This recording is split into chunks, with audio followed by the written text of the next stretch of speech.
Vizag media cricket tournament మన విశాఖపట్నంలో ఇందిరా ప్రియదర్శిని స్టేడియంలో రేపు 16వ తేదీ నుంచి 22వ తేదీ వరకు అతి అద్భుతంగా జరగబోతుంది.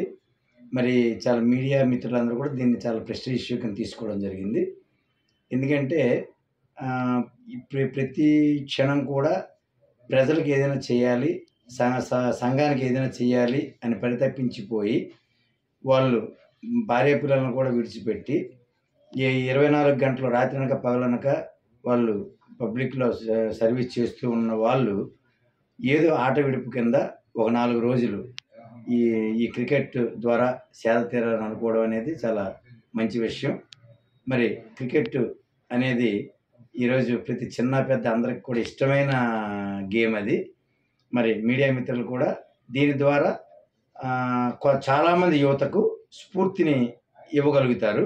ఎందుకంటే మీడియా మిత్రులే క్రికెట్ ఆడుతున్నప్పుడు మనం ఆడితే ఇంకా బాగుంటుందని ఒక మెసేజ్ అనేది, మంచి మెసేజ్ అనేది పబ్లిక్ వెళ్తుంది. కాబట్టి దీనికి నా యొక్క శుభాకాంక్షలు తెలియజేస్తూ ఉన్నాను. ఇది గ్రాండ్ సక్సెస్ అవ్వాలని మనసారా కోరుకుంటూ సెలవు తీసుకుంటాను.